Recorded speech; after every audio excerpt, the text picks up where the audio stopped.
You're righty there, fellow mini painters and lovers of all things old hammer related, and welcome to another video from Nostalgiahammer Hobbies. In this video, we're going to be not so much restoring, but breathing new life into a second edition unit of Blood Angel Scouts. And we're also going to go through some of the rules that makes them a little bit special on the tabletop. Hope you enjoy.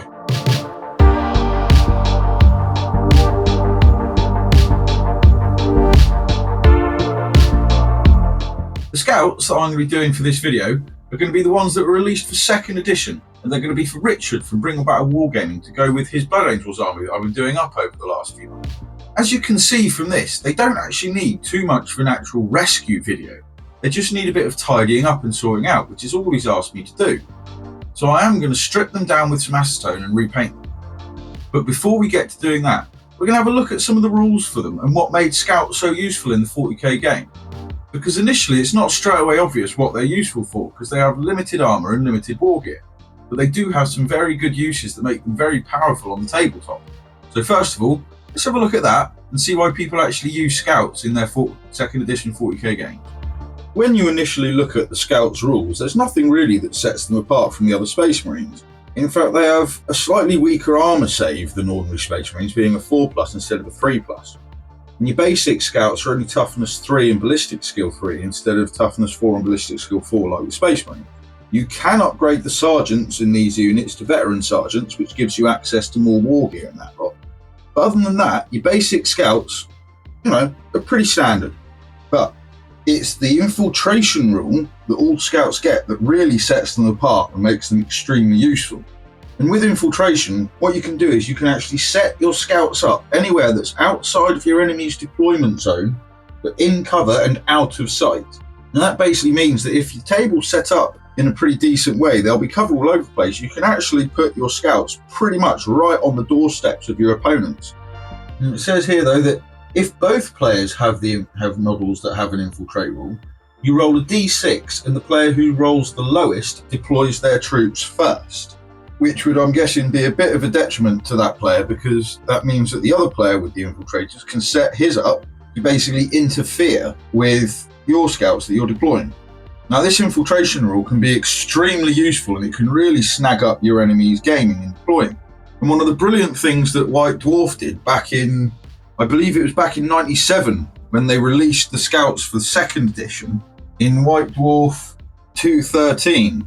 And this one was great, I remember it, because they actually went through and gave you tips on how to actually use your Scouts in-game, which was really handy. It gave all sorts of suggestions on how you can use your Scouts to disrupt your enemy's Scouts, or use your Scouts to disrupt the enemy's deployment. And it had a couple of really nice pages going through giving you some examples for it, which even ended in a really nice little test that they gave you as well, where you had to go through and see which deployments you think would be best. And then on the other page, they had one that was upside down, which gave you the answers sort of thing for it, and helped you work out which would actually be best ways to use your infiltrators. And that was lovely.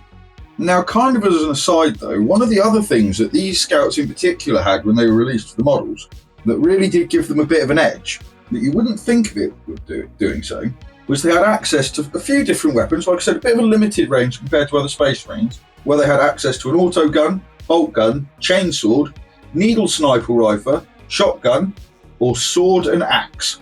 Now, this is the one, sword. Now, swords, when you look at them in the War Gear book for second ed, they don't really appear to have that much of a spectacular stat line. They're only strength the same as the user, which in the case of a Scout is only strength 4, so it has no particular armor save or anything else like that. However, swords have one little advantage to them, which knives and axes don't have, and that's parry. And parry, for anyone who has played second ed, who I'm assuming most of you have done, means that they can make your opponent re-roll their best dice. And this can be particularly annoying, say for example if I happen to be using a character that, even though it's modelled with a very large sword, it is not a sword and it's only a representation. And this a very annoying Scout Sergeant with quite a basic sword can hold you up for at least a turn and a half, if not 2 turns.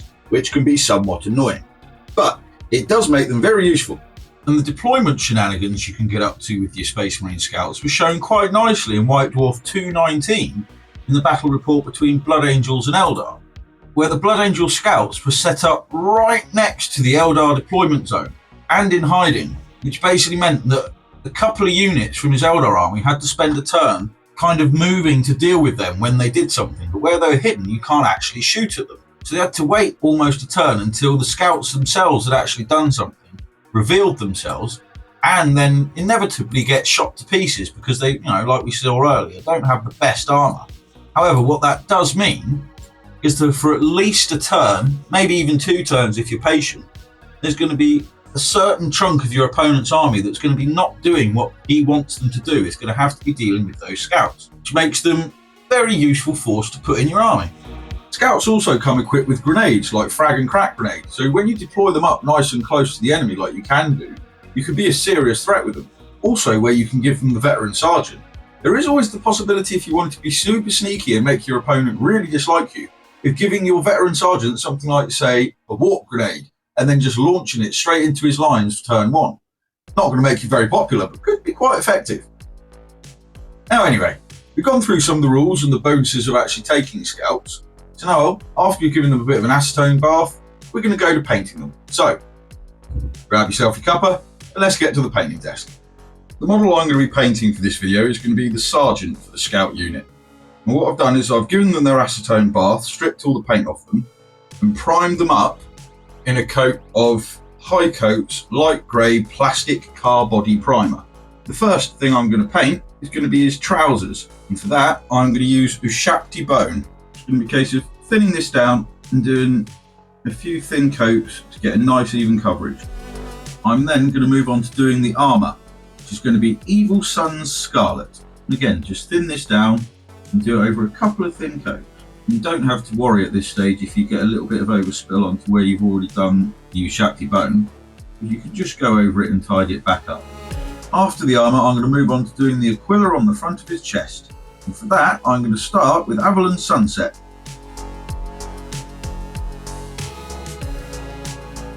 I'm now going to use the base colour that covers the most area, and that is going to be Abaddon Black.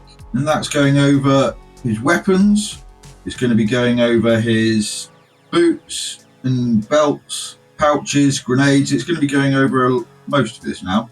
This is going to be used as both the base colour for the black, which is just going to be highlighted in 2 different ways, as well as a base colour for doing the metallics over. And like I said, there's quite a few areas on here that's going to be done in this. It's just a case of going around with the appropriate brush sizes and base coating a lot of these other areas. And there we go, that's all the black done. And as you can see, I've primed up with black quite a few areas, including areas like cables and the grenades. But that's just for later on. We're going to base coat over this, so the black is just going to be a foundation. We're then going to move on to doing his face and any other flesh that's on them. And for that, I'm going to use Cadian Flesh Tone. I'm then going to move on to doing the scout's hair. And I'm actually going to do this 2 different ways to add a little bit of distinction between the models. First one is going to be the blonde, which I'm going to use Valor Brown for. And the other hair colour I'm going to do is a sort of light brown one. And for that, I'm going to use Gorthor Brown as a base coat. Now, there's not many base colours actually left to do. So what I'm going to do is the one that takes up the most area from here, which is Lead Belcher. And there's a few areas on here to do in this colour, such as the teeth on his chainsword, some motor parts, parts on his bolter, and some buckle clasps.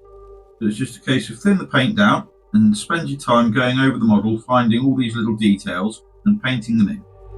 And with that, that is all the metallics done. Just go around them and pick out which bits you'd like to have done, like the gun sight, belt buckles, parts on the bolt pistol, and some bolter shells and bits on the grenades. Now there are some other colours to use now, just for some smaller details around these models. The first one I'm going to use is Warp Stone Glow, and that is going to be on these grenades and a couple of cables or lenses. And for doing the grenades, there's no substitute for it. You want to get the thinnest brush that you've got for your fine detail, and try and pick out the individual squares on the grenade, leaving the black separation. A good way of doing this is to just dot it on there and go backwards and forwards until you're happy with the amount that you've got filled in. And the brush I'm actually using for this is a size 2 Green Stuff World. So it's not like you need small bristle brush, you just need a good fine point on there. For any of the wires that I'm going to do green, I'm actually going to base coat these in Caliban green. Again, trying to leave the black line in between each of the cables, and this just gives me a bit of a darker place to highlight up from. And there's a few wires dotted around them, so just pick out which ones you want. I'm then going to use Decals blue on any of the cables that I want to be blue, as well as any little lights and dials that are dotted around them. He's got a couple on his headset, and there's a few others dotted about. And I'm going to use Decals orange on the grenade that he's got here. I've also used this on a couple of the grenades that the other guys have. And then I'm going to use corn red, any of the red buttons, and the lens of his optic scope that's down here. There's actually all the base colours finished. So now it's time for some washes. And the first one I'm going to use is Repainting Flesh Shade, which is going to be used over the skin, as well as the blonde hair. For the brown hair, I'm going to use Agrax Earthshade. I'm then going to move on to Contrast Paint's Skeleton Horde, and I'm going to use that on all of the Ushakti bone areas. So that's his clothes under his armour and any of the skulls that are on him. I'm going to use GW's Fugan Orange for the yellow Aquila wings, as well as a bit on this patch on his grenade. I'm then going to use Nuln Oil over all of the metallic areas, as well as all of the areas that I've done black. Maybe it's just me, but doing it over the black stuff helps to add a little bit more shine to it, because for some reason GW's current Abaddon Black seems to come out quite matte, at least for me anyway, and this just helps to, I don't know, just helps it stand out a bit more, at least to my eye. If you don't want to do this step, you can easily miss out putting Nuln Oil over all the black and just do it on the metallic areas. The final one is not so much of a wash as it is a recess shade. And for that, I'm going to move on to GW's Contrast Paint Wildwood. And that's going to go into the very deepest recesses of the red armour. I'm just going to paint this directly into it with a very fine pointed brush. My go-to for this is an Army Painter's Masterclass brush, which, as you can see, has got very fine pointed bristles. And there's not very many recessed edges on this armour, but you'll be surprised how much this helps. And you just want to basically go around looking for all the very deepest little recess parts, and as carefully as you can, painting this wildwood right into the recess. Remember though, it doesn't matter if you do make a little bit of a mess or go out of the lines a little bit, you can just go back in with your Evil Sun Scarlet and tidy it up. And that is the last of the washes that we need to do for these models. Now that the wash is done, it's time to move on to highlighting, and I'm going to begin with the cream clothes under the armour. So for that, what I'm going to do is go back to Ushakti bone and thin this down a fair bit, and then just reapply it over all of it except the deeper recesses. And to finish them off, I'm going to go on to Screaming Skull and just pick out some of the more defined folds in the fabric. Once that's been finished, I'm then going to move on to Wild Rider Red for the red armour, which is the only highlight for this, and it's just a case of picking out some of the more defined edges, such as around his chest armour, shoulder pads and respirator. That's about it really for this. I'm then going to move on to Uriel Yellow for his Aquila on his chest. And again, you just want to get a nice thin brush and as carefully as you can pick out the feathers. And then I go on to Flash Gitz Yellow to finish off the wings. And all you really need to do for that is just do a small little dot of it at the tips of the feathers. Don't worry about trying to pick out the edges of them completely, because they're a little bit small and it's not necessary. I'm now going to move on to doing the face, and this is going to be quite a simple highlight really. All it's going to be is going back to Cadian Flesh Tone, thinning it down a little bit more than you normally would, and just reapplying it over the face whilst leaving the recesses shaded. And there's a little tip for faces, and that's when you're doing the highlighting on it, you don't want to treat the areas that you're highlighting like little islands, because that can end up looking a little bit strange. So what you want to do when you're highlighting it is drag your highlights up to where you want them to be strongest and brightest, and that will help to prevent that sort of island look that you can end up with when you're highlighting faces if you're not careful. And this is still using my size 2 brush. So again, remember that when it comes to brushes, it's the fineness of the tip that makes the difference, not how short the bristles are. Although, to be honest, some people do like shorter bristles on a brush, so to be honest, it's kind of down to preference. And then if they've got any teeth that are visible, I'm going to use Screaming Skull, and as carefully as I can, pick out the teeth. I'm going to use some white to paint his eyes. And a nice little tip when you're doing somewhere as small as eyes is to make sure that your paint is thinned down so it can flow off the end of the bristles nice and easily. Because the last thing you want is the paint to be drying in the tips of your bristles and for you to struggle to get it down and end up splodging it in the gap. When it comes to doing the pupils, the good trick is to line them up with the corner of the mouth. To highlight the blonde hair, I'm going to use some Zamesi Desert. You don't have to be precise when you're doing this, just try and spot it on there in an uneven pattern, as uneven as you can make it, and that will highlight quite nicely the blonde hair. And for the brown hair, I use Bane Blade Brown and apply it in the same sort of way. I'm now going to highlight some of the different colours that are on here, such as the greens and blues and reds. And to begin with, I'm going to start by highlighting the green wires. So that's anything painted with Caliban green. To start with, I'm going to go to Warpstone Glow and just carefully pick out anything like cables. And if you've got any lenses that you've painted in this colour, paint it down towards the lower part of them, similar to the way that you'd paint a gem. I'm then going to go on to Moot Green, and for anything that you've done like a lens, paint that as try and sort of do it as a very thin line just at the base of them. The grenades, I'm going to basically just try and paint the top of the little squares, and any buttons and wires, I'm just going to do as a fine little ring around them, like the buttons like that. And then for the wires, it's entirely optional, but if you want to, just do a teeny little line as thin as you can get it, just to help them pop a little bit. For the blue, I'm going to use Temple Guard blue to highlight this. Thin little line just on the wires. And a sort of an edge highlight on any of the buttons that we've done. For the red lenses that we've done with Corn Red, I'm going to start with Evil Sun Scarlet and just apply that around the bottom part of it, or rather where I think the bottom part's going to be.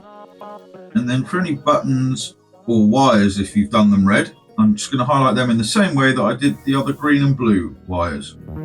And then for the red lenses, I'm going to take some Wild Rider red and just try and apply as thin a line as possible around that bottom part of them, just there. And then for a finishing touch to the lenses, I'm going to take some pure white, try and put the tiniest little dot I can just in that top quadrant where I've left it dark, and as tiny a line as possible around the bottom of them. And same on the red. And for the Jacaro orange bits that we've done, I'm going to go to Troll Slayer orange and just apply that as a sort of an edge highlight. Now we're almost there with this model. It's just the gunmetal to highlight and the blacks, which we are going to do in two different ways. To begin with, I'm going to do the metallics, and I'm going to start by reapplying Lead Belcher.